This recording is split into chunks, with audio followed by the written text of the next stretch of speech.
ഉത്സവത്തിൻ്റെ 16-ാം ദിവസം, ഏറെ നാളായി കാത്തിരിക്കുന്ന ദിവസം.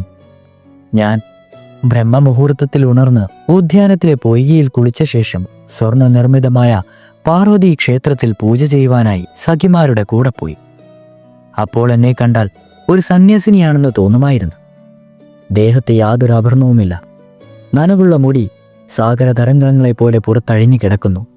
പാർവതിയുടെ പാതാത്മങ്ങളിൽ മാത്രമാണ് എൻ്റെ ശ്രദ്ധ. വിളക്ക് കൊളുത്തി നമസ്കരിച്ചു.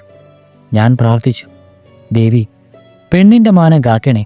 മുൻപൊരിക്കൽ ഭർത്തൃനിന്ന സഹിക്കാഞ്ഞ് ദേവി യജ്ഞകുണ്ഡത്തിൽ ആത്മാഹൂതി ചെയ്തു. ഞാൻ അതേ യജ്ഞകുണ്ഡത്തിൽ നിന്ന് ആവിർഭവിച്ചതാണ്. ഞാൻ മനസ്സാ ഭർത്താവായി വരിച്ചയാൾ ജീവനോടെ വെന്തു മരിച്ചു. ഇതെനിക്ക് അപമാനമല്ലേ? ഇനി ഞാൻ ജീവിച്ചിരിക്കുന്നതിൽ എന്താണ് അർത്ഥമുള്ളത്? അർജുനനെ പോലെ സമൃദ്ധനായ ആരെങ്കിലും ആര്യാമൃതത്തിൽ ഉണ്ടായിരുന്നുവെങ്കിൽ അച്ഛനയാളെ ജാമാതാവായി സ്വീകരിക്കുമായിരുന്നു.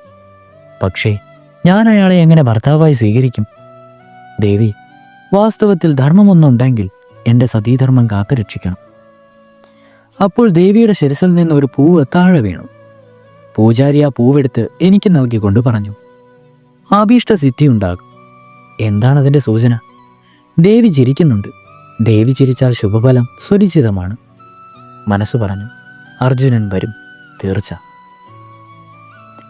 പ്രസാദത്തിൻ്റെ പൂവ് തലയിൽ വെച്ചു. പൂന്തോട്ടത്തിലൂടെ ഞാൻ തിരികെ പോന്നു. മറ്റൊരു ദിവസത്തെ സംഭവം ഓർമ്മ വന്നു. ജനകനന്ദിനിയായ സതിയുടെ സ്വയംവരം. പാർവതി പൂജ കഴിഞ്ഞ് സീത മടങ്ങി. വഴിയിൽ ശ്രീരാമനെ കണ്ടു. അവരുടെ കണ്ണുകൾ ഇടഞ്ഞു. ഇന്ന് വഴിയിൽ അർജുനനെ കാണുമോ? കണ്ണുകളിടയും. പക്ഷേ അർജുനൻ ജീവിച്ചിരിപ്പുണ്ടോ എന്ന് ആർക്കറിയാം? മനസ്സിൽ വീണ്ടും വിഷാദം. അർജുനനെ കണ്ടില്ല. ഓരോ നിമിഷവും ചിന്തിക്കും, അർജുനൻ വരും, എൻ്റെ ജീവിതം ധന്യമാകും. പക്ഷെ അദ്ദേഹം വന്നില്ല. സീതാദേവി എനിക്ക് മാതൃകയാണ്. അവരുടെ ജീവിതകഥ വായിച്ച ശേഷം ഞാൻ അവരുടെ ആരാധകയായി തീർന്നു. ഞാൻ അവരുടെ സ്നേഹത്തിൽ മുങ്ങിപ്പോയി. അവരുടെ കണ്ണുനീർ എൻ്റെ കണ്ണുനീർ ചേർന്ന് അവരെ പോലെ നിശബ്ദമായി യാതനകൾ സഹിച്ച് കത്തിയിരിഞ്ഞ് ജീവിക്കുവാൻ കഴിയുമോ? അവർ മഹതിയാണ്. രഘുകുലതിഗതമായ ശ്രീരാമചന്ദ്രൻ്റെ പ്രായപ്രജ്ഞയായ ജാനകി. ഞാനോ പാഞ്ചാല രാജകുമാരിയായ ദ്രൗപദി. എനിക്ക് ഭർത്താവ് ഉണ്ടോ ഇല്ലയോ എന്ന് പോലും അറിഞ്ഞുകൂടാ. സീതയുടെ ജീവിതത്തിലെ സംഭവങ്ങൾ എൻ്റെ ജീവിതത്തിൽ സംഭവിക്കുമോ? ഞാൻ നിരാശതയോടെ അമ്പലത്തിൽ നിന്ന് തിരികെ പോവുകയായിരുന്നു. പ്രതീക്ഷയോടെ നാലുപാട് നോക്കുന്നുണ്ടായിരുന്നു. പാഞ്ചാല രാജവീഥികളിൽ ആനന്ദം പതഞ്ഞൊഴുങ്ങുന്നുണ്ടായിരുന്നു. രാജാക്കന്മാരും മഹാരാജാക്കന്മാരും ബഹുമാന്യ അതിഥികളും എല്ലാം എത്തിച്ചേർന്നു. അക്കൂട്ടത്തിൽ പാണ്ഡവന്മാരെക്കുറിച്ച് മാത്രം യാതൊരു അറിവുമില്ല. ബാക്കി അതിഥികളാരും വരാനുമില്ല. പാണ്ഡവന്മാർക്ക് പാർക്കുവാൻ വേണ്ടി നിർമ്മിച്ചിരുന്ന സുന്ദരവും ആഡംബരപൂർണവുമായ അതിഥി മന്ദിരം അപ്പോഴും വിജനമായിരുന്നു. പാണ്ഡവന്മാർ ജീവിച്ചിരിപ്പുണ്ടായിരുന്നുവെങ്കിൽ ഇതിനകം എത്തിച്ചേരേണ്ടതായിരുന്നു. മധ്യാഹ്നത്തിന് മുൻപാണ് സ്വയംവരം. ഇനി അവർ വരുമെന്ന് പ്രതീക്ഷയില്ല. രാജവീഥിയുടെ ഓരത്ത് വൃക്ഷങ്ങൾ നട്ടുപിടിപ്പിച്ചിരുന്നു. ഇലകളും പൂക്കളും ഫലങ്ങളും കൊണ്ട് സമൃദ്ധമായ വൃക്ഷങ്ങൾ അലങ്കാര പണികളുള്ള മോഡൽ പണിഞ്ഞ പുരാണമാരി പോലെ ശോഭിച്ചിരുന്നു. തത്ത, മൈന, കുയിൽ മുതലായവയ്ക്ക് നഗരത്തിലെ ഉത്സവത്തിൻ്റെ സൂചനകൾ ലഭിച്ചിരുന്നു. ഉത്സവ സംഗീതത്തിൽ സ്വന്തം സ്വരം കലർത്തി സ്വകർത്തവ്യങ്ങൾ അനുഷ്ഠിക്കുകയാണെന്ന് തോന്നുന്നു. മധുരകാകളികളുടെ അവർ ജനമാസങ്ങളെ ആകർഷിക്കുന്നു. അതിഥി മന്ദിരത്തിന് മുൻപിൽ സ്വച്ഛമായ ജലാശയങ്ങളിൽ രാജഹംസങ്ങൾ നീന്തിക്കൊണ്ടേയിരിക്കുന്നു. അതിഥി വൃന്ദം അത് കണ്ട് മോഹിക്കുന്നു. ആകാശം മേഘരഹിതം, എങ്കിലും അങ്ങിങ്ങ് മയിലുകൾ നൃത്തം വയ്ക്കുന്നു. അവ നർത്തകിമാരോട് മത്സരിക്കുവാൻ ഒരുമ്പിട്ടിരിക്കുകയാണെന്ന് തോന്നുന്നു. ഞാൻ സഖിമാരുടെ കൂടെ ഉദ്യാനത്തിന് പഞ്ചവിഹാറിൻ്റെ തീരത്തോടു കൂടി മടങ്ങി വരികയായിരുന്നു. പാണ്ഡവന്മാർ എത്തിയിട്ടുണ്ടോ ഇല്ലയോ എന്നറിയില്ല. വൃക്ഷങ്ങളുടെയും ലതകളുടെയും ഇടയിൽ കൂടി ദൂരെ നിന്ന് നോക്കിയാൽ തന്നെ പഞ്ചവിഹാർ അത്യന്തം മനോഹരമായി കാണപ്പെടും. അതിഥി മന്ദിരത്തിലെ നൃത്തശാലയിൽ നർത്തകിമാർ നൃത്തം ചെയ്യുമായിരുന്നു. പല നിറത്തിലുള്ള വെള്ളിച്ചെങ്ങലകൾ കൊണ്ട് അലങ്കരിച്ച പഞ്ചവിഹാർ മിന്നിത്തിളങ്ങുന്നുണ്ടായിരുന്നു. വാതിലത്തിലെ തോരണങ്ങളിൽ പല നിറത്തിലുള്ള പൂക്കൾ കൊണ്ടുണ്ടാക്കിയതായിരുന്നു. സ്വർണ്ണത്തളികയിൽ പുഷ്പഹാരങ്ങളുമായി അതിഥിയെ സ്വീകരിക്കുവാൻ സുന്ദരമായ നാഗാരികാംഗനകൾ അപ്പോഴും കാത്തുനിന്നിരുന്നു. ഏതു നിമിഷവും പാണ്ഡവന്മാരുടെ ആഗമനമുണ്ടാകാം. പാണ്ഡവന്മാർ ജീവനോടെ വെന്തുമരിക്കുമെന്ന് പാഞ്ചാല ദേശത്തെ വൃക്ഷലാതിഥിയെ പോലും വിശ്വസിക്കുന്നില്ല. സുസജ്ജിതമായ മതമന്ദിരം കണ്ടിട്ട് മനസ്സിൽ തോന്നി, പാണ്ഡവന്മാർ വരുന്നുണ്ടായിരിക്കും, തീർച്ചയായും വരും. അതിഥി മന്ദിരത്തിൽ അതിമനോഹരമായൊരു രൂപം. വിവിധ വർണ്ണജ്വരമായ പുഷ്പങ്ങൾ നിറഞ്ഞ ഉദ്യാനത്തിൽ നീലമേഘവർണ്ണം പോലെയുള്ള ആ യുവാവ് ആരാണ്? അർജുനനാണോ? എനിക്ക് ശരിയായി കാണുവാൻ കഴിഞ്ഞില്ല. ഹൃദയസ്പന്ദനം വർദ്ധിച്ചു. ഏതോ സഖി പറയുന്നു, ശ്രീകൃഷ്ണൻ ഇന്നലെ രാത്രി മുഴുവൻ അർജുനനെ പ്രതീക്ഷിച്ച് പഞ്ചവിഹാറിൽ ഉറങ്ങാതിരുന്നു.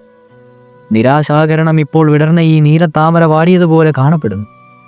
അർജുനനും അദ്ദേഹത്തിൻ്റെ 4 സഹോദരന്മാരും പട്ടണത്തിൽ വെച്ച് തിരിച്ചെത്തുമോ? ശ്രീകൃഷ്ണൻ ഉന്മത്തനെ പോലെ അവനെ പ്രതീക്ഷിച്ചിരിക്കുകയാണ്. അത് കേട്ടപ്പോൾ എൻ്റെ കണ്ണുകൾ നനഞ്ഞു. പാർവതി പൂജ ഫലവത്തായില്ലെന്ന ധാരണ കുറെ കൂടി ദൃഢമായി. ഞങ്ങളുടെ പാദങ്ങളിലെ നൂപര ധ്വനി കേട്ട് കൃഷ്ണനും വഴിയിലേക്ക് ഇറങ്ങി വന്നു. എന്നെ കണ്ടിട്ട് പറഞ്ഞു, കൃഷ്ണേ, ഈ ഭൂമിയിൽ ഏറ്റവും അധികം ദുഃഖം അനുഭവിക്കുന്നത് മനുഷ്യനാണ്. എന്തുകൊണ്ടെന്നാൽ സുഖത്തിൽ മുങ്ങിക്കഴിയുമ്പോഴും അവന് ദുഃഖത്തെക്കുറിച്ചും ആപത്തിനെക്കുറിച്ചും ആശങ്കയുണ്ടാകുന്നു. ദുഃഖത്തിൽ മുഴുകിയിരിക്കുമ്പോഴും ചിലർ സുഖത്തെക്കുറിച്ച് സങ്കല്പങ്ങൾ നെയ്തെടുക്കുന്നു. ദുഃഖത്തിലും സുഖമൊളിച്ചിരിക്കും. കൃഷ്ണയുടെ കണ്ണുനീർ അത് തെളിയിക്കുന്നു. ഞാൻ കണ്ണുനീരോടെ കൃഷ്ണനെ നോക്കി. കൃഷ്ണൻ മന്ദുമദഹാസത്തോടെ പറഞ്ഞു. കൃഷ്ണയുടെ കണ്ണുനീർ തുള്ളികൾ ഉദയസൂര്യൻ്റെ സിന്ദൂരരക്ഷികളെ പ്രതിഫലിപ്പിക്കുന്നു. ദേവിയുടെ മുഖത്തിൻ്റെ ഭംഗി വർദ്ധിപ്പിക്കുന്നതോടൊപ്പം തന്നെ ഈ അശ്രുഗണങ്ങളുടെ മൂല്യവും വർദ്ധിക്കുന്നു. സൂര്യരശ്മി മഹത്വമുള്ളതാണ്. അവ എത്ര രമണീയമാണ്. ജീവിതത്തിൽ കണ്ണുനീരുമുണ്ട് മൂല്യം. കണ്ണുനീർ വാർക്കുന്നതിലുമുണ്ട് ഒരു സൗന്ദര്യം. അതുപോലെ തന്നെ ദുഃഖത്തിനും വിലയുണ്ട്. ആ ദുഃഖത്തിൻ്റെ പിന്നിൽ സുഖമൊളിച്ചിരിക്കുന്നു. സംഭവിക്കുവാനുള്ളത് സംഭവിക്കുക തന്നെ ചെയ്യും. അതുകൊണ്ട് സുഖത്തിൻ്റെ നിമിഷങ്ങളിൽ ആനന്ദനം അനുഭവിക്കാതെ ദുഃഖത്തെ ഭാവന ചെയ്ത് കരയേണ്ട കാലം വരുന്നത് മുമ്പ് തന്നെ കരയുന്നത് എന്തിനാണ്?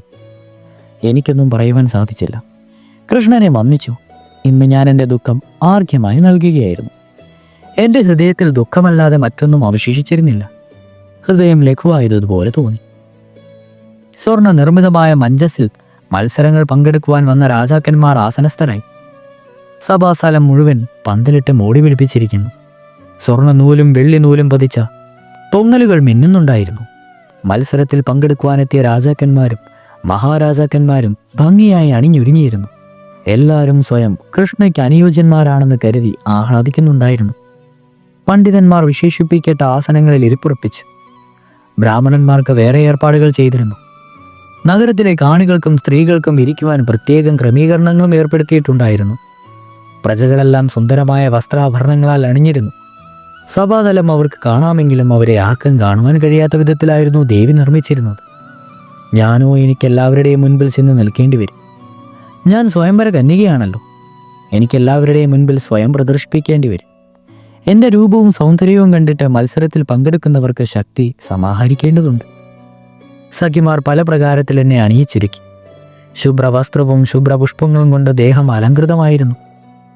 കണ്ണാടിയിൽ സ്വയം പ്രതിബിംബം കണ്ട് ഞാൻ ആലോചിച്ചു, വെളുത്ത പൂക്കൾ ഉദ്യാനത്തിൽ ഇത്ര രമണീയമായി കാണപ്പെടുന്നില്ലല്ലോ. എന്തുകൊണ്ട്? എൻ്റെ ശരീരത്തിലെ പത്മഗന്ധത്തോടൊപ്പം ചന്ദനവും സുഗന്ധതൈലവും ചേർന്ന് സഭാതലം മുഴുവൻ സുരവിലുമാകും. ശുഭ്രവസ്ത്രത്തോടും ശുഭ്രപുഷ്പങ്ങളോടും എനിക്ക് അങ്ങേയറ്റം താല്പര്യമുണ്ട്. അതുകൊണ്ട് സഖിമാർ എന്നെ മുത്തുകളും അണിയിച്ചു. മധുരമായ ശ്യാമവർമ്മം ഇത്ര കമനീയവും നമ്രവുമാകുമെന്ന് എന്നെ കണ്ടപ്പോഴാണ് മനസ്സിലായത്. സഖിമാരോടൊപ്പം പുഷ്പാലങ്കൃതമായ പല്ലക്കിലിരുന്ന് ദൃഷ്ടധ്യുമ്നന്റെ കൂടെ ഞാൻ ആ സഭാഗൃഹത്തിൽ പ്രവേശിച്ചു. നീക്കം നിലയിച്ചുടൻ സഹോദരന്റെ നിർദ്ദേശപ്രകാരം ഞാൻ പല്ലക്കിന് മുറത്തിറങ്ങി. എൻ്റെ സാന്നിധ്യം കൊണ്ട് തന്നെ സഭാസ്ഥലം ഒമ്പാടും മധുരമായ ഇരമ്പം മുഴങ്ങി. യുവാക്കളും വൃദ്ധന്മാരും ബ്രാഹ്മണരും ക്ഷത്രിയരും സ്ത്രീകളുമെല്ലാം സ്തബ്ധരായി എൻ്റെ ശ്യാമ സൗന്ദര്യം വീക്ഷിച്ചു. ഞാൻ നിലത്തു നോക്കി മന്ദം നിശ്ചിത സ്ഥാനത്തേക്ക് നീങ്ങി. ഇത്രയേറെ പുരുഷന്മാരുടെ ലോലുപമായ നോട്ടം എന്നെ ലജ്ജിപ്പിക്കുന്നുണ്ടായിരുന്നു. മുഖാവരണം കൊണ്ട് മുഖം മൂടി എന്ന് ഞാൻ ആഗ്രഹിച്ചു. എൻ്റെ അന്തർഗതം മനസ്സിലാക്കിയിട്ടെന്നവണ്ണം സഭാസ്ഥലത്ത് അലങ്കരിച്ചു വെച്ചിരുന്ന പൂക്കടുകൾ ഉപേക്ഷിച്ച് വണ്ടുകൾ ഒരുമിച്ച് ചേർന്ന് എൻ്റെ ചുറ്റും നീലനിറത്തിലുള്ള ഉത്തരീയം പോലെ നിന്നു പറന്നു. അവിടെ ഇരിപ്പുറത്തിച്ചിരുന്ന രാജനവർഗത്തിൻ്റെ ദൃഷ്ടപഥത്തിൽ വീണ്ടും തടസ്സം സൃഷ്ടിച്ചു. അവർ ഇളകിയിരുന്നു. എൻ്റെ ശരീരഗന്ധം അവർ മണക്കുന്നുണ്ടായിരുന്നു. അവരുടെ ഘ്രാണശബ്ദം ഒരുമിച്ച് ചേർന്ന മന്ദമില്ലയാണോ എന്ന ഭ്രമമുളവാക്കി. ഒരു വിധത്തിൽ ഞാൻ വേദിയിലെത്തി ഇരിപ്പിടത്തിലിരുന്നു. അപ്പോൾ ദൃഷ്ടദ്യുമ്നൻ അതിഥികളെ നമസ്കാരപൂർവ്വം സ്വാഗതം ചെയ്തു. ഉന്നത കുലജാതരായ രാജാക്കന്മാരെ, ഇവളാണ് എൻ്റെ സഹോദരി, വരവർണ്ണീനീയനായ കൃഷ്ണ. നിങ്ങളെല്ലാവരും ഇവളുടെ ശരീര സൗന്ദര്യം കണ്ടുവല്ലോ. ഇവൾ ആര്യാവർത്തത്തിലെ ശ്രേഷ്ഠ സുന്ദരി മാത്രമല്ല, സർവഗുണ സമ്പന്നയുമാണ്. അല്പഭാഷണിയാണെങ്കിലും വിദൂഷിയാണ്. ചിന്താശീലമുള്ളവളാണ്. ശാസ്ത്രജ്ഞയാണ്. സംഗീത നിപുണയാണ്. ബുദ്ധിമതിയാണ്. ദിവ്യദർശിനിയാണ്. ഭൂമിയിൽ സത്യപാലനവും ധർമ്മരക്ഷയും ഇവളുടെ ജീവിതത്തിൻ്റെ മൂലമന്ത്രണമാണ്. നിങ്ങളിൽ ഏറ്റവും യോഗ്യനായ ആളിനെ തിരഞ്ഞെടുക്കുവാൻ വേണ്ടി അവർ ഇവിടെ ഹാജരായിരിക്കുന്നു. സ്വയംവര വ്യവസ്ഥ നിങ്ങൾക്കെല്ലാവർക്കും അറിയാവുന്നതാണ്. വീരന്മാരെ, നിങ്ങൾ ഓരോരുത്തരും ദ്രൗപദിയെ വിവാഹം ചെയ്തതിനു വേണ്ടി ഉത്സുകരായി വന്നവരാണ്. നിങ്ങളുടെ മുൻപിൽ ലക്ഷ്യവും അമ്പും വില്ലും തയ്യാറാക്കി വെച്ചിട്ടുണ്ട്. തുടരെ 5 അമ്പുകളയച്ച് ചക്രത്തിനുള്ളിലെ സ്വർണ്ണ മത്സ്യത്തിൻ്റെ കണ്ണു ഭേദിച്ച് അതിനെ താഴെ വീഴ്ത്തുന്ന വീരന് കൃഷ്ണയെ ലഭിക്കും. ആ വീരൻ ഉന്നതകുല ജാതനായി തീരുകയും വേണം. അതിനുശേഷം ദൃഷ്ടദ്യുമ്നൻ ഓരോരുത്തരെയായി പരിചയപ്പെടുത്തി. ലജ്ജ മൂലം എനിക്കാരുടെയും നേർക്ക് നോക്കുവാൻ കഴിഞ്ഞില്ല. ഞാൻ വിഷണ്ണയായി വിധിയെക്കുറിച്ച് ചിന്തിച്ചുകൊണ്ടേയിരുന്നു. ശംഖനാദം, മണിനാദം, കുരവ, വേദോച്ചാരണം, ഹവനം, വാദ്യാഘോഷങ്ങൾ മുതലായവ ഇതിനിടയ്ക്ക് വിവാഹപരമായ വീരന്മാർ മുന്നോട്ട് വന്നു. ഓരോരോ ഹാസ്യജനകമായ സാഹചര്യം സൃഷ്ടിച്ചുകൊണ്ട് പരവചിതരായി മടങ്ങിപ്പോവുകയും ചെയ്തു. ചിലർക്ക് അമ്പ് തൊടുവാൻ സാധിച്ചില്ല. മുറിവേറ്റ് വിഷണ്ണരും ഒന്നിനു പുറകെ ഒന്നായി വീരന്മാർ പിന്തിരിഞ്ഞു. നഗരത്തിലെ കാണികൾ ചിന്തിച്ചു തുടങ്ങി. ധനുർവിദ്യയിൽ അതുല്യനായ അർജുനൻ മരിച്ചെന്നറിഞ്ഞിട്ടും ദ്രുപദ മഹാരാജാവ് ഇങ്ങനെയൊരു വ്യവസ്ഥ വെച്ചത് എന്തിനാണ്? രാജകുമാരിയെ നിത്യകന്യകാവ്രതം അനുഷ്ഠിക്കുവാൻ ബാധ്യസ്ഥയാക്കുകയാണോ അദ്ദേഹത്തിൻ്റെ ഉദ്ദേശം? സഖിമാരെല്ലാം ഇത് ആലോചിച്ച് വിഷമിച്ചു. പക്ഷെ ഞാൻ ആലോചിച്ചത് ഇങ്ങനെയാണ്. ലോകമാതാവായ ശ്രീ പാർവതി ഞാൻ പറഞ്ഞതെല്ലാം കേട്ടു. എൻ്റെ പ്രാർത്ഥന മാനിച്ച് ദേവി തീർച്ചയായും അർജുനനെ ഇവിടെ എത്തിക്കും. അതുകൊണ്ടായിരിക്കണം ഭാഗ്യഹീനയും അവിവാഹിതമായ എന്നെ പോലൊരു സ്ത്രീയുടെ മാനം കാക്കുവാൻ വേണ്ടി മറ്റൊരു പുരുഷനെയും ജനിപ്പിക്കാഞ്ഞത്. അങ്ങനെയൊന്നും സംഭവിച്ചിരുന്നെങ്കിലോ ഞാൻ എന്തു ചെയ്യുമായിരുന്നു? അച്ഛൻ്റെ വാക്ക് പാലിക്കുവാൻ വേണ്ടി മറ്റു മാർഗമൊന്നുമില്ലാതെ ആ പുരുഷനെ ഭർത്താവായി വരിക്കേണ്ടി വരുമായിരുന്നില്ലേ? എൻ്റെ സതീധർമ്മം നഷ്ടപ്പെടുമായിരുന്നു. എൻ്റെ മനസ്സിൽ സന്തോഷം നിറയുകയായിരുന്നു. സഭാസ്ഥലത്ത് പരാജയത്തിൻ്റെയും ഗ്ലാനിയുടെയും നൈരഞ്ജാനത്തിൻ്റെയും നെടുവീർപ്പ് കുടികൊണ്ടു. വ്യർത്ഥ മാനസരമായ ചില ആളുകൾ പലതരം സങ്കല്പനങ്ങൾ നെയ്യുകയും ജൽപ്പനങ്ങൾ നടത്തുകയും ചെയ്യും. ആരെങ്കിലും പ്രതിജ്ഞയിൽ വിജയം വരിച്ചാൽ തന്നെ വേറെ ചിലർ എന്നെ ബലാത്കാരമായി അപഹരിച്ചു കൊണ്ടുപോകുവാൻ പദ്ധതിയിട്ടു. അവരുടെ വാക്കുകൾ കേട്ട് എൻ്റെ സഖിമാർക്ക് കൗതുകം വർദ്ധിച്ചു. പക്ഷേ എൻ്റെ മനസ്സിൽ വ്യഥ നിറഞ്ഞു. ഈ കാമാർത്ഥന്മാരുടെ മുൻപിൽ, അവരുടെ പാദപൃഷ്ടിക്ക് മുൻപിൽ ഇത്ര നേരം ഇരുന്നതിന് ഞാൻ എന്നെ തന്നെ നിന്ദിക്കുകയായിരുന്നു. ഞാൻ കളങ്കിതയായതുപോലെ തോന്നി. സഹോദരൻ ദൃഷ്ടദ്യുമ്നനും പിതാവായ ദ്രുപദനും ഗുരുജനങ്ങളും എൻ്റെ ഭാവി ചിന്തിച്ച് വിഷാദമഗ്നരായിരുന്നു. എന്നാൽ യാദവരുടെ ഇടയ്ക്ക് ബലരാമൻ്റെ കൂടെ കൃഷ്ണൻ പ്രഫുല്ലപതനായി എല്ലാ കാഴ്ചകളും ആസ്വദിച്ചു കൊണ്ടിരിക്കുന്നത് ഞാൻ കണ്ടു. കൃഷ്ണയ്ക്ക് വേണ്ടി കൃഷ്ണൻ്റെ മനസ്സിൽ ഒരു വ്യാകുലഭാവവുമില്ല, ഉദ്വേഗവുമില്ല. അങ്ങനെയാണെങ്കിൽ കൃഷ്ണയുടെ വിധി അവളെ പരിഹസിക്കുകയാണെന്നതിൽ സംശയമില്ല. സ്വയംവര സഭയിൽ അവിശേഷിക്കുന്ന പരിണാമത്തിന് വേണ്ടി ഞാൻ സ്വയം തയ്യാറാവുകയായിരുന്നു. ഏതാനും പേർ കൂടി ബാക്കിയുണ്ട്. ആ സമയത്ത് നൈരാശ്യത്തിൻ്റെ നടുവിൽ നവോദയ സൂര്യന് തുല്യം തേജസ്വിയും അസ്തമയ സൂര്യന് തുല്യം കമനീയന കാന്തി തുളുമ്പുന്നതുമായ സ്വർണ്ണ കവച കുണ്ടലങ്ങൾ അണിഞ്ഞവനുമായ ഒരു വീരപുരുഷന്റെ രൂപവും ശോഭയും സർവരും മുഗ്ധരായി നോക്കിക്കൊണ്ടിരുന്നു. ചിലർ എന്നെ ലഭിക്കണമെന്ന ആഗ്രഹം ഉപേക്ഷിച്ചിട്ട് ഈ വീരപുരുഷൻ ലക്ഷ്യം ഭേദിച്ച് കൃഷ്ണയെ നേടിയെടുക്കട്ടെ എന്ന് ആശംസിച്ചു. ഇത്ര തേജസ്വിയായ ഒരാൾ പരാജയപ്പെടുന്ന കാര്യം ആലോചിച്ച് ചിലർക്ക് അമർഷമുണ്ടായി. നിതുംബിനി ആഹ്ലാദം കൊണ്ട് മതിമറന്നെൻ്റെ കാതിൽ പറഞ്ഞു, സഖി, ഉടൻ തയ്യാറായിക്കൊള്ളൂ. കാമദേവ തുല്യനായ ഈ വീരയുവാവ് തീർച്ചയായും ജയിക്കും. സഖിയെ നേടിയെടുക്കും. പെട്ടെന്ന് എൻ്റെ ഹൃദയമിടിപ്പ് വർദ്ധിച്ചു. പരമസുന്ദരനായ ഈ യുവാവ് ജയിക്കുമെങ്കിൽ ഇയാൾ അർജുനനല്ലാതെ മറ്റാരുമായിരിക്കുകയില്ല. പാർവതി ആസന്ന നിമിഷങ്ങളിൽ എൻ്റെ മനോഭിലാഷം സാധിച്ചു തന്നു. ഇദ്ദേഹം കുന്തിപുത്രനാണ്. ലക്ഷ്യഭേദനം നടത്തുവാൻ കുന്തിപുത്രനല്ലാതെ മറ്റാർക്ക് സാധിക്കും? ഞാനും ക്ഷണനേരത്തേക്ക് ആഗ്രഹിച്ചു ഈ യുവാവ് ജയിക്കണേ എന്ന്. വീരയുവാവ് ആകർഷകമായ രീതിയിൽ വില്ലെടുത്തു. അമ്പ് തുടുക്കുവാൻ തയ്യാറാകുമ്പോൾ സഭാതലം ഹർഷനാദം കൊണ്ടും കരഘോഷം കൊണ്ടും മുഖരിതമായി. യുവാവിൻ്റെ ഉത്സാഹം വർദ്ധിച്ചു. അമ്പ് തുടുക്കുന്നതിന് മുമ്പ് അയാൾ സൂര്യദേവനെ നമസ്കരിച്ചു. അടുത്ത നിമിഷത്തിൽ ഈ യുവാവ് വിജയിക്കുമെന്ന് എല്ലാവരും ഉറപ്പിച്ചു. ദ്രുപദ രാജകുമാരിയെ ഇയാൾക്ക് ലഭിച്ചതു തന്നെ. പെട്ടെന്ന് കാണികളിൽ ആരോ വിളിച്ചു പറഞ്ഞു, ഈ വീരൻ ആരാണെന്ന് പരിചയപ്പെടുത്തിയാൽ കൊള്ളാം. മത്സരിക്കുമ്പോൾ ഉന്നതകുല ജാതനല്ലെങ്കിൽ ലക്ഷ്യഭേദനം നടത്തിയാലും കൃഷ്ണയെ വരിക്കുവാൻ അർഹനല്ലെന്നാണ് സ്വയംവര വ്യവസ്ഥ. ദൃഷ്ടദ്യുമ്നൻ ശബ്ദമുയർത്തി പറഞ്ഞു, മത്സരത്തിൻ്റെ നിയമങ്ങൾ തുടക്കത്തിൽ തന്നെ വ്യക്തമായിരിക്കുന്നു. നല്ല കുടുംബത്തിൽ ജനിച്ചവനല്ല എങ്കിൽ അയാളെ എൻ്റെ സഹോദരി വിവാഹം കഴിക്കുകയില്ല. സാരഥിയായ അധിരഥിൻ്റെയും രാധയുടെയും പുത്രനായ വൈകർത്തനൻ കർണൻ എത്ര വലിയ വീരനാണെങ്കിലും എൻ്റെ സഹോദരിയെ വിവാഹം ചെയ്യുവാനുള്ള അർഹത അയാൾക്കില്ല. ദൃഷ്ടദ്യുമ്നന്റെ വാക്കുകൾ കേട്ടയുടനെ കർണൻ ഒന്നും മിണ്ടാതെ വില്ല് യഥാസ്ഥാനത്ത് വെച്ചു. വിഷൻ അവധനനായ ആകാശത്തേക്ക് നോക്കി. അല്പം പടിഞ്ഞാറോട്ട് ചാഞ്ഞ മധ്യാഹ്ന സൂര്യനെ നോക്കി നിന്നു. പെട്ടെന്നൊരു മേഘക്കീർ ക്ഷണനേരത്തേക്ക് സൂര്യനെ മറച്ചു. മൂകമായ ആ കുറ്റാരോപണത്തെ നേരിടുവാൻ സൂര്യൻ തയ്യാറല്ലായിരുന്നു. കർണൻ സ്വസ്ഥസ്ഥാനത്തേക്ക് മടങ്ങിപ്പോയി. ഒരു തവണ കൺകോണുകൊണ്ട് എന്നെ നോക്കി. കർണന്റെ വിഷാദഗ്രസ്തമായ നോട്ടം മനോഹരമായിരുന്നു. സഖിമാർ പോലും സ്വയം മറന്നത് നോക്കി നിന്നു. എനിക്ക് കടുത്ത കുറ്റബോധം തോന്നി. ഞാൻ ആലോചിച്ചു, ഈ വിശാലമായ സഭയിൽ കർണനുണ്ടായ അപമാനത്തിന് ഞാനും ഉത്തരവാദിയാണ്. അസംഖ്യം രാജാക്കന്മാരുടെ പരാജയത്തിനും കർണന്റെ അപമാനത്തിനെയും കാരണമായി തീർന്നത് ഈ അത്ഭുതകരമായ സ്വയംവര വ്യവസ്ഥയാണ്. ആ സ്ഥിതിക്ക് എനിക്കും അതിൽ പങ്കില്ലേ? വീരപുരുഷന്മാർക്ക് ദുഃഖമുണ്ടായി. വിശേഷിച്ചും കർണൻ കുടുംബമഹിമയുടെ പേരിൽ അപമാനിതനായി. അതുമൂലം എൻ്റെ മനസ്സിൽ വേണ്ടുവോളം പശ്ചാത്താപമുണ്ടായി. വാസ്തവത്തിൽ ഈ സ്വയംവരത്തിൻ്റെ ആവശ്യകത എന്തു തന്നെയായിരുന്നു? സ്വയംവരത്തിൻ്റെ വ്യവസ്ഥ കൃഷ്ണനോ അർജുനനോ അല്ലാതെ മറ്റാർക്കും പാലിക്കുവാൻ സാധ്യമല്ലെന്ന് എല്ലാവർക്കും അറിയാം. അർജുനൻ അന്തരിച്ചു. കൃഷ്ണന് തൽപരനുമല്ല. അതുകൊണ്ട് ഫലം പൂർവ്വനിശ്ചിതമാണ്.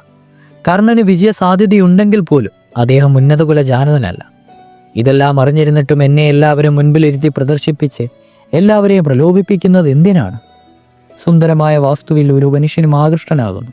അത് സ്വന്തമാക്കണമെന്ന് സ്വപ്നം കാണുന്നു. ഉചിതമായ മാർഗത്തിലൂടെ ലഭിച്ചില്ല എങ്കിൽ അനുചിതമായ മാർഗത്തിലൂടെ കൈവശപ്പെടുത്തുവാൻ ശ്രമിക്കും. ആ സുന്ദര വസ്തു നേടിയെടുക്കുവാനുള്ള കഴിവ് തനിക്കുണ്ടോ ഇല്ലയോ എന്ന് ലോപാതുരനായ വ്യക്തി മനസ്സിലാക്കുന്നില്ല. എല്ലാ പ്രയത്നങ്ങളിലും വിഫലമാകുമ്പോൾ അയാൾ ദുഃഖിതനായി തീർന്നു. ഇന്ന് ലക്ഷക്കണക്കിന് രാജാക്കന്മാരുടെ ദുഃഖത്തിന് കാരണം ഞാനാണ്. വീരനായ കർണൻ തലകുനിച്ച് മന്ദം മന്ദം തിരികെ നടന്നു. മേഘക്കീറിനെ ഭേദിച്ച് സൂര്യദേവൻ വീണ്ടും പ്രകാശിച്ചു. സഭയിൽ കർണനെ കൂടുതൽ അപമാനിക്കുവാൻ വേണ്ടി ചിലർ പരുഷ വചനങ്ങൾ പറഞ്ഞു തുടങ്ങി. ആരോ പറഞ്ഞു, ഇദ്ദേഹമാണ് അംഗരാജാവ്, കൗരവ ബന്ധുവായ കർണരാജാവ്, അർജുനന് സമാനമായ ഏക യോദ്ധാവ്. പക്ഷെ അച്ഛനാരെന്നറിയില്ല. തേരാളിയായ അധിരഥൻ ഇദ്ദേഹത്തിൻ്റെ യഥാർത്ഥ പിതാവല്ല, അധിരഥൻ്റെ വളർത്തുപുത്രനാണെന്ന് കേൾക്കുന്നു. വീരനായ കർണൻ ജാരസന്തതിയാണോ? പിന്നല്ലാതെ. കർണനൊന്നും മിണ്ടാതെ മുന്നോട്ട് പോയി. എല്ലാ അഭിപ്രായങ്ങളും കേട്ടു. നിർവികാരനായി എല്ലാം ഉള്ളിലൊതുക്കി. തങ്ങൾക്കൊരു പ്രയോജനവുമില്ലെങ്കിലും ചില ആളുകൾ മറ്റുള്ളവരെ വേദനിപ്പിക്കുന്നതിൽ ആനന്ദം കണ്ടെത്തുന്നു. കർണൻ അപമാനിതനായി മടങ്ങുന്ന ദൃശ്യം മിക്കവർക്കും ആനന്ദകരമായി തീർന്നു. ജനന മരണങ്ങൾ വിധിവിഹിതമാണെങ്കിൽ അതിനാരെയെങ്കിലും അപമാനിക്കുന്നത് എന്തിനാണ്? കർണന്റെ വിശുദ്ധഗ്രസ്തമായ രൂപം എൻ്റെ മനസ്സിൽ കരുണാദ്രമാക്കി. ഞാൻ മനസ്സിൽ പറഞ്ഞു, വീര, താങ്കളെ അപമാനിച്ചതിൽ, കളങ്കപ്പെടുത്തിയതിൽ എനിക്ക് എന്തെങ്കിലും പങ്കുണ്ടെങ്കിൽ എന്നോട് ക്ഷമിക്കണം. നിങ്ങളുടെ അപമാനത്തിൻ്റെ ജ്വാല ഞാൻ ആത്മാസാത്കരിക്കുന്നു. ഇനി എൻ്റെ ഊഴമാണ്. ഞാൻ അപമാനിതയും കളങ്കതയുമാകുവാൻ പോകുന്നു. വർണ്ണവർണ്ണീയായ കൃഷ്ണയ്ക്ക് ഈ ഭൂമിയിൽ വർണ്ണ കിട്ടുകയില്ല. ഇതിൽ പരം കളങ്കം വേറെയുണ്ടോ? കർണന് ശേഷം ശിശുപാലൻ, ശല്യർ, ജരാസന്ധൻ മുതലായ എല്ലാ വീരന്മാരും പരാജിതരായി വിധിയെ പഴിക്കുവാൻ തുടങ്ങി. ആർത്തികളെല്ലാം അച്ഛൻ്റെ വ്യവസ്ഥയെ ആലപിച്ചു. കൃഷ്ണയ്ക്ക് ക്ഷത്രിയരായ അർത്ഥന്മാരകളാരും അവശേഷിച്ചിട്ടില്ല. സ്വയംവര സഭ ഇപ്പോൾ പിരിയും. അച്ഛനും സഹോദരനും അസ്വസ്ഥരായി, വിഷണ്ണരായി കാണപ്പെട്ടു. എന്നാൽ കൃഷ്ണന്റെ മുഖം പുതുതായി വിടർന്ന പൂവ് പോലെ കാണപ്പെട്ടു. സാഹസം, സരസം. ഈ ലോകത്ത് ഏറ്റവും നിഷ്ഠൂരനായ വ്യക്തി കൃഷ്ണനാണെന്ന് എനിക്ക് മനസ്സിലായി. സ്വയംവര സഭയുടെ ദാരുണ പരിണാമത്താൽ നിഷ്കളങ്കയായ ഒരു രാജകുമാരിയുടെ ഭാഗ്യം അപകടത്തിലായെന്ന് കണ്ടിട്ടും കൃഷ്ണന് തെല്ലും കുലുക്കമില്ല. കൃഷ്ണൻ ഇതൊന്നും അറിയുവാൻ പാടില്ലേ? അർജുനൻ അല്പായുസായിട്ടാണ് ജനിച്ചതെങ്കിൽ എനിക്ക് വേണ്ടി അദ്ദേഹത്തെ തിരഞ്ഞെടുത്തത് എന്തിനായിരുന്നു? സഭ സമാപിക്കാറായി. നൃത്തവാദ്യങ്ങളുടെ ധ്വനി നിലച്ചു. പെട്ടെന്ന് എല്ലാവരും കണ്ടു. കൃഷ്ണൻ ബ്രാഹ്മണന്മാർ ഇരിക്കുന്നിടത്തേക്ക് നോക്കി മൃദുവായി ചിരിക്കുന്നു. തേജോമയനായ ഒരു ബ്രാഹ്മണ യുവാവ് മത്സരത്തിൽ പങ്കെടുക്കുവാൻ സദസ്യരോട് അനുമതി ആവശ്യപ്പെടുന്നു. രാജനെ വർഗവും കാണികളുമെല്ലാം ആ ബ്രാഹ്മണന്റെ ശൂലസ്കന്ധവും ദീർഘബാഹുക്കളും പ്രശാന്തവദനവും സൗന്ദര്യം തുളുമ്പുന്ന അംഗസൗഷ്ഠവും ഉദയസൂര്യനെ പോലെ ഉജ്ജ്വലമായ താമര കണ്ണുകളും ദീപ്തിയും കണ്ടു. ഇവയെല്ലാം അദ്ദേഹത്തിന്റെ കർമ്മശേഷിയുടെ ചിഹ്നങ്ങളാണെന്ന് അവർക്ക് ബോധ്യമായി. അസൂയ മൂലം ചിലരെല്ലാം എതിർവാദങ്ങൾ ഉയർത്തി. ചിലർ പരിഹാസസ്വരത്തിൽ പറഞ്ഞു, യുദ്ധതന്ത്ര വിശാരദനായ ക്ഷത്രിയന്മാർ തോറ്റു പിന്മാറിയ സ്ഥാനത്ത് ബ്രാഹ്മണ ഭിക്ഷു വിജയപ്രതീക്ഷയുമായി വന്നു നിൽക്കുന്നു. മറ്റു ചിലർ ക്രുദ്ധരായി പറഞ്ഞു, ഈ ബ്രാഹ്മണ ഭിക്ഷു മത്സരത്തിനിറങ്ങുന്നത് തന്നെ ക്ഷത്രിയകുലത്തിന് അപമാനമായിരിക്കും. അയാൾ തോൽക്കുമെന്ന കാര്യം പകൽ പോലെ സത്യമാണെങ്കിലും അയാൾ ഇതിൽ പങ്കെടുക്കുന്നത് നാം എതിർക്കണം. ഇത്തരം വാദപ്രതിവാദങ്ങൾക്കിടയിൽ വിദ്വാൻമാർ അഭിപ്രായപ്പെട്ടു, ക്ഷത്രിയന്മാർ യുദ്ധം ചെയ്യുന്നതിൽ പരിശീലനം നേടിയവരാണ്. അതുകൊണ്ട് അവർ രണകുലശന്മാരായിരിക്കും. അതുപോലെ തന്നെ ബ്രാഹ്മണർ മന്ത്രോച്ചാരണത്തിൽ പരിശീലനം നേടിയവരാണ്. അതിനാൽ അവർ ശാസ്ത്രപണ്ഡിതന്മാരും ഉച്ചാരണ ശുദ്ധിയുള്ളവരുമായി തീരുന്നു. എന്നാൽ പരിശീലനം നേടിയാൽ ക്ഷത്രിയർക്ക് മന്ത്രങ്ങളുടെ ശുദ്ധപാഠം സ്വാംശീകരിക്കുവാൻ പറ്റുകയില്ലെന്നോ ബ്രാഹ്മണർക്ക് ധനുർവിദ്യയിൽ പ്രാവീണ്യം നേടുവാൻ സാധിക്കുകയില്ലെന്നോ ഇതിനർത്ഥമില്ല. ബ്രാഹ്മണനായ പരശുരാമന് ഭൂമണ്ഡലത്തിലെ എല്ലാ ക്ഷത്രിയരെയും പരാജയപ്പെടുത്തുവാൻ സാധിച്ച സ്ഥിതിക്ക് ഇന്ന് ഈ യുവാവിന് വിജയിച്ചാൽ എന്താണ്?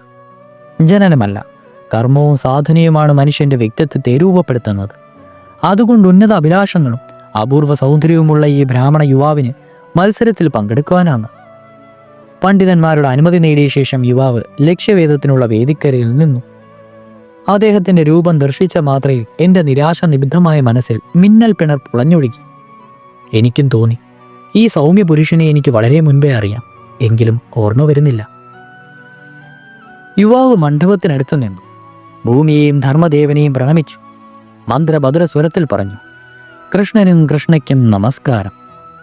എല്ലാവരും വിസ്മയത്തോടെ ചിന്തിച്ചു. കൃഷ്ണൻ ദിവ്യസൃഷ്ടിയുള്ളവനായാലും ആര്യാവർത്തത്തിലെ ശ്രേഷ്ഠ പുരുഷനുമാണ്. അതിനാൽ ബ്രാഹ്മണൻ അദ്ദേഹത്തെ നമസ്കരിച്ചത് യുക്തിസംഗതമാണ്. എന്നാൽ ഏതാനും നിമിഷങ്ങൾക്ക് ശേഷം തൻ്റെ ഭാര്യയാകുവാൻ പോകുന്ന രാജകുമാരിയെ നമസ്കരിച്ചത് ഉചിതമാണോ? വെറുമൊരു സാധാരണ കാരുണ്യത്തിൽ പോലും അജ്ഞനായ ബ്രാഹ്മണ യുവാവ് സൂക്ഷ്മ സാമർഥ്യം ആവശ്യമായ ധനുർവിദ്യയിൽ പ്രാവീണ്യം നേടുന്നത് എങ്ങനെയാണ്? അസഹിഷ്ണുവായ ഒരാൾ ഭാര്യയെ നമസ്കരിച്ചതിൻ്റെ പേരിൽ ബ്രാഹ്മണ യുവാവിനെ പരിഹസിച്ചു. ഇപ്പോൾ കൃഷ്ണൻ ഉറക്കെ പറഞ്ഞു, കൃഷ്ണയെ നമസ്കരിച്ചത് വഴി ഈ ബ്രാഹ്മണ യുവാവ് തൻ്റെ ദിവ്യജ്ഞാനം പ്രദർശിപ്പിക്കുകയാണ് ചെയ്തത്. പ്രതിജ്ഞ പൂർത്തിയാക്കുന്നതുവരെ കൃഷ്ണ പാഞ്ചാല ദേശത്തെ രാജകുമാരി മാത്രമാണ്. പ്രായം, ജാതി, മതം, ദേശം ഇവയ്ക്കെല്ലാം മീതെയായി ഏത് സ്ത്രീയും പുരുഷന് വന്ദനീയനാണ്. സ്ത്രീ ശക്തി സംഭവമിയാണ്. ശക്തിപൂജ കൂടാതെ വീരന് ഒരു കാര്യവും ചെയ്യുക സാധ്യമല്ല. അതുകൊണ്ട് ജ്ഞാനിയായ ഒരു യുവാവ് കൃഷ്ണയെ വന്ദിച്ചു വഴി ശക്തിമാതാവിനെ വന്ദിക്കുകയാണ് ചെയ്തത്. കൃഷ്ണന്റെ വ്യാഖ്യാനം കേട്ട് എല്ലാവരും സന്തുഷ്ടരായി. ഇത്ര ജ്ഞാനിയായ യുവാവിനോട് എൻ്റെ മനസ്സിൽ ആദരവുണ്ടായി. ഞാൻ ആലോചിച്ചു, ഈ യുവാവിനോട് കൃഷ്ണൻ എന്താണ് ഇത്ര സഹാനുഭൂതി? പെട്ടെന്ന് കോലാഹലവും കരഘോഷവും കൊണ്ട് സഭാതലം പ്രകമ്പിതമായി.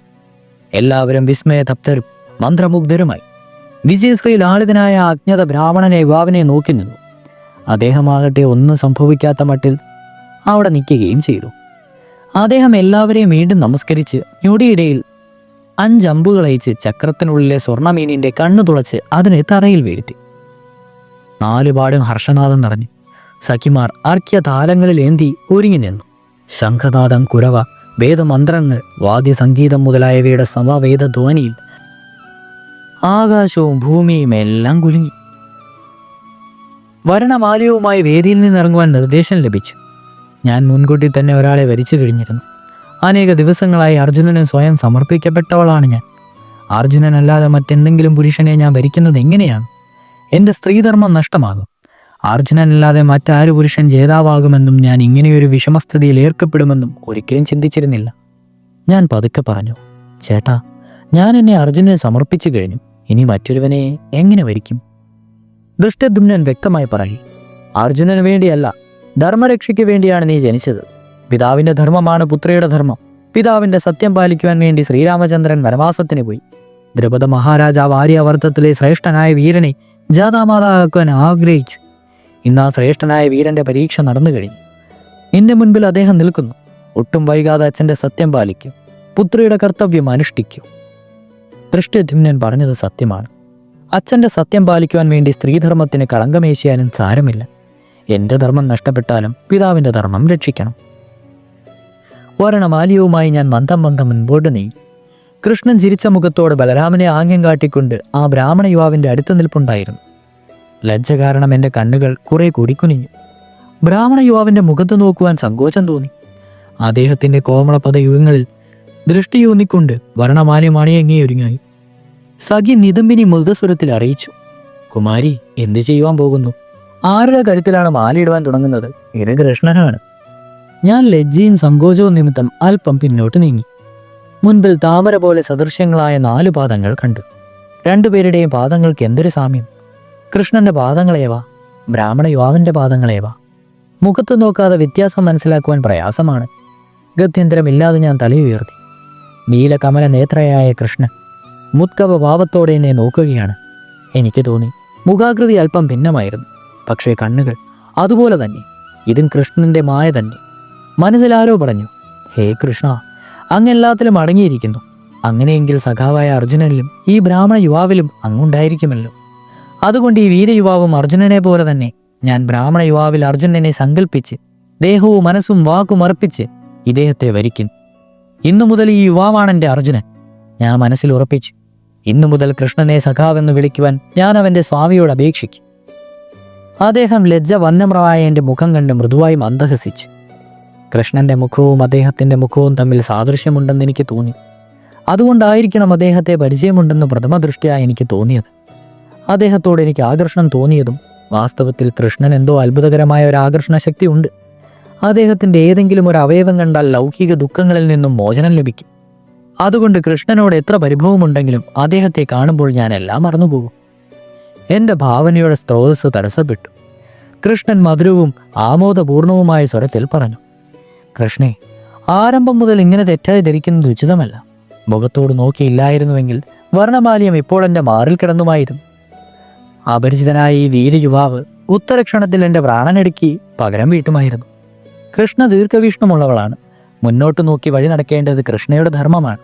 മുൻപിൽ നോക്ക്, ഈ വീരയുവാവിനെ വരിക്കും. പാവം എത്ര നേരം ക്ഷമിച്ച് കാത്തു നിൽക്കും. സഭാമധ്യത്തിൽ കൃഷ്ണന്റെ വിനോദം എനിക്ക് നീരസം തോന്നി. തൽക്ഷണം ഞാൻ ആ വീരയുവാവിൻ്റെ കഴുത്തിൽ വർണ്ണമാല അണിയിച്ചു. മന്ത്രോച്ചാരണം, വാദ്യാഘോഷം, കുരവ, ഹർഷധ്വനി മുതലായവയാൽ സഭാതലം മുഖരിതമായി. ആത്മസംഘർഷങ്ങൾ സമാധാനമായി. ദരിദ്ര ബ്രാഹ്മണനാകട്ടെ അഥവാ കൃഷ്ണന്റെ ആരാധനാപാത്രമായ വീരയുവാവട്ടെ, ഇദ്ദേഹത്തോടൊപ്പം ഞാൻ ജീവിച്ചതായി മുന്നേറും. പക്ഷേ സംഘർഷമില്ലാതെ ജീവിതമുണ്ടോ? പിന്നെ എൻ്റെ ജീവിതം അഗ്നിയുടെയും വിറകിൻ്റെയും സംഘർഷത്താൽ ഉൽപ്പന്നമായ സ്ഫുലിംഗത്തിൽ നിന്നാണ് ജനിച്ചത്. അങ്ങനെയുള്ള എൻ്റെ ജീവിതത്തിലെ ഏറ്റവും വലിയ ഈ സംഭവം സംഘർഷമില്ലാതെ എങ്ങനെ നടക്കും? പെട്ടെന്ന് പരാജിതരും കാമാർത്ഥരുമായ രാജാക്കന്മാർ വീരയുവാവിനെ ആക്രമിച്ച് എന്നെ ബലാത്കാരേണ അപഹരിച്ചു കൊണ്ടുപോകുവാനായി ഒരുമിച്ച് മുന്നോട്ട് വന്നു. എന്നാൽ എൻ്റെ ഭർത്താവിൻ്റെ മഹാകായകനായ ജ്യേഷ്ഠൻ വൻമരങ്ങൾ പിഴുതെടുത്ത് ഗത പോലെ ചുഴറ്റുവാൻ തുടങ്ങി. എല്ലാവരും പ്രാണരക്ഷാർത്ഥം പലായനം ചെയ്തു. ദുര്യോധനൻ, കർണൻ, അശ്വത്ഥാമാവ്, ജരാസന്ധൻ മുതലായ എല്ലാവരും പരാജിതരായി പിന്തിരിഞ്ഞപ്പോൾ എന്നെയും ശാന്തനായ ഭർത്താവിനെയും നോക്കി ക്രുദ്ധരായി പല്ലുകടിച്ചുകൊണ്ട് പറഞ്ഞു, എന്നെങ്കിലും ഒരു ദിവസം ഞങ്ങൾ ഈ അപമാനത്തിന് പകരം വീട്ടും, കാത്തിരുന്നു. അല്പസമയത്തിനുള്ളിൽ എല്ലാം ശാന്തമായി.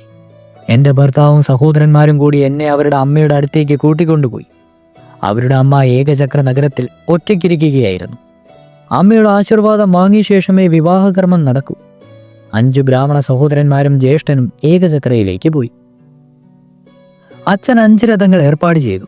4 എണ്ണത്തിൽ 4 സഹോദരന്മാരും, 1-ൽ ഞാനും ഭർത്താവും. എല്ലാവരും ഒരുമിച്ച് പോകാമെന്നും പറഞ്ഞു. എന്നാൽ എൻ്റെ ഭർത്താവ് പറഞ്ഞു, ഞങ്ങൾ ബ്രാഹ്മണ ഭിക്ഷുക്കളാണ്, ഭിക്ഷയാചിച്ച് ഉപജീവനം കഴിക്കുന്നവർ. ഞങ്ങൾ നടന്നുപോയിക്കൊള്ളാം. കൃഷ്ണ എൻ്റെ സഹധർമ്മിണിയാണ്. അതുകൊണ്ട് ഞങ്ങളുടെ കൂടെ നടന്നു വരുന്നതാണ് ഉചിതം. തീർച്ചയായും രാജകുമാരിക്ക് യാത്രാക്ഷീണമുണ്ടാകും. എന്നാൽ ഞങ്ങൾ 5 സഹോദരന്മാർ കൂടെ ഉള്ളതുകൊണ്ട് വഴിയിൽ ആപത്തൊന്നും ഉണ്ടാവുകയില്ല. ദൃഷ്ടദ്യുമ്നൻ എതിർവാദം നടത്തുവാൻ ആഗ്രഹിച്ചു. കാട്ടുപാതയിലൂടെ നടക്കുന്നത് എനിക്ക് എത്ര ക്ലേശമായിരിക്കും. ജ്യേഷ്ഠന് വലിയ വിഷമം തോന്നി. എന്നാൽ ഞാൻ പെട്ടെന്ന് പറഞ്ഞു, ചേട്ടാ, എൻ്റെ ധർമ്മം അനുഷ്ഠിക്കുവാൻ എന്നെ അനുവദിക്കൂ. ഏത് സ്ത്രീക്കും അതാണ് ഉചിതം. ഞാനും അങ്ങനെ ചെയ്യാം. ജനകപുത്രി സ്ത്രീധർമ്മം അനുഷ്ഠിക്കുവാൻ വേണ്ടി 14 വർഷം വനവാസത്തിൻ്റെ കഷ്ടതകൾ അനുഭവിച്ചു. ഇത് വനവാസമല്ല, വനമാർഗത്തിലൂടെ അല്പദൂരം നടന്നാൽ മതിയല്ല. എന്നിട്ട് ഭർത്താവിൻ്റെ വീട്ടിലെത്തും. ഇതിലെന്ത് ക്ലേശമാണുള്ളത്? യാഗാഗ്നിയിൽ ജനിച്ചവൾ ആവശ്യമെന്ന് കണ്ടാൽ ധർമ്മരക്ഷയ്ക്കായി അഗ്നിപ്രവേശം ചെയ്യുവാനും മടിക്കുകയില്ല.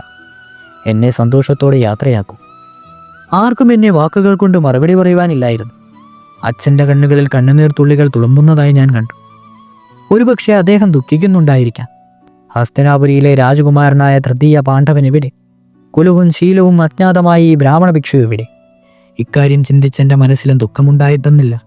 എന്നാൽ സ്വന്തം ദുഃഖം പ്രകടിപ്പിച്ച് അച്ഛനെയും സഹോദരനെയും കൂടുതൽ ദുഃഖിപ്പിക്കുവാൻ ഞാൻ ആഗ്രഹിച്ചില്ല. മകൾ സുഖമായി ജീവിക്കട്ടെ, ശ്രേഷ്ഠപുരുഷനെ വിവാഹം കഴിക്കട്ടെ എന്നൊക്കെ മാതാപിതാക്കൾ ആഗ്രഹിക്കും. എങ്കിലും എല്ലാ മാതാപിതാക്കളുടെയും പെൺമക്കൾ ശ്രേഷ്ഠ പുരുഷന്മാരെ നേടുന്നില്ല. അഥവാ അങ്ങനെ നേടിയാൽ പോലും സുഖമായി ജീവിക്കുവാൻ സാധിക്കുമെന്ന് തീർച്ചയാക്കുവാൻ സാധിക്കുകയുമില്ല. പരിഹാരമില്ലാങ്ങിട്ടും മാതാപിതാക്കളുടെ നിയന്ത്രണത്തിൽ പെടാത്തതുമായ ദുഃഖത്തെക്കുറിച്ചുള്ള അവരോട് പറഞ്ഞ് അവരെ ദുഃഖിപ്പിക്കുന്നതുകൊണ്ട് എന്താണ് പ്രയോജനം? സന്തോഷത്തോടെ ഏകചക്ര നഗരയിലേക്ക് യാത്ര തിരിച്ചു. അച്ഛനെ നമസ്കരിച്ചു. ആര്യാവർത്തത്തിലെ ഏറ്റവും ശ്രേഷ്ഠനായ വീരൻ അങ്ങയുടെ മരുമകനാണെന്ന് അങ്ങ് ആഗ്രഹിച്ചിരുന്നു. അങ്ങനെ സംഭവിച്ചു. എല്ലാവർക്കും ആനന്ദമാണ്. എനിക്കും എൻ്റെ അച്ഛൻ്റെ ആശീർവാദം എനിക്ക് ബാധകമായി തീരട്ടെ എന്ന് ഞാൻ പറഞ്ഞു. തുടരും.